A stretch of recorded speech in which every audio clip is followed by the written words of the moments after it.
So last night I had a very interesting dream. In the dream, it was nighttime. I was at my house. I was actually in the shed that's next to our house. And I don't know in the dream why I was in the shed. But as I was about to leave the shed, I felt an ominous fear of danger in leaving the shed. So I thought to myself, this is fear. I'm not governed and ruled by fear. I don't make choices and decisions based on fear.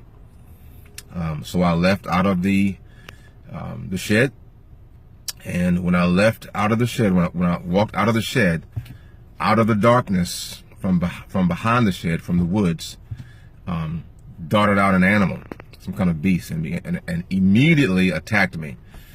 And so now I'm fighting with this animal, and as I'm fighting with it and wrestling with it, it's biting me.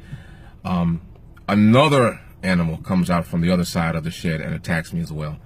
And then I woke up. I thought it was just interesting. I shared the dream with my daughters as I was taking them into work this morning. And Brooke, when she heard the dream, my eldest daughter, she said, "Don't you know what that means, Dad?"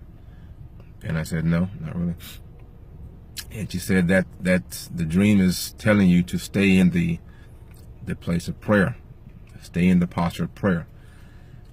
And I said to myself, "Oh my goodness, you're absolutely right," because the shed is where I go to have my personal time of devotion and prayer and with the Lord. And she said the Lord is saying that you are supposed to remain in prayer, or to remain in as a man of prayer, or to continue with a life of prayer. And that made so much sense to me, and was very impactful to me, because it's very easy as Christians and even as ministers to begin to get really busy with life. And when you get busy with life, you can have a tendency to sacrifice your times of devotion with Christ, who is the life.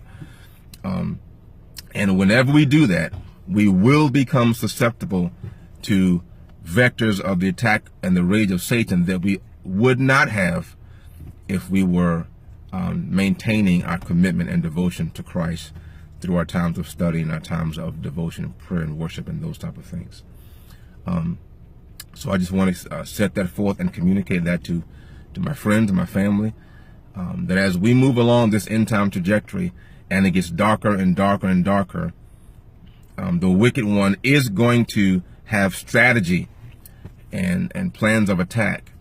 And if we allow ourselves to get away from times of devotion, those plans of attack will come to full fruition, to the detriment of our life, our ministry, our purpose, and even our families. So it's going to be very important for us to make sure that we're maintaining that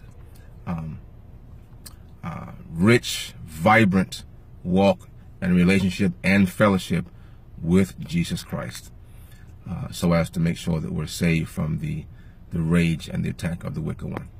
All right? May the Lord God bless you, and may he make his face to shine upon you, and above all else, may he himself give you and your family peace. God bless and farewell.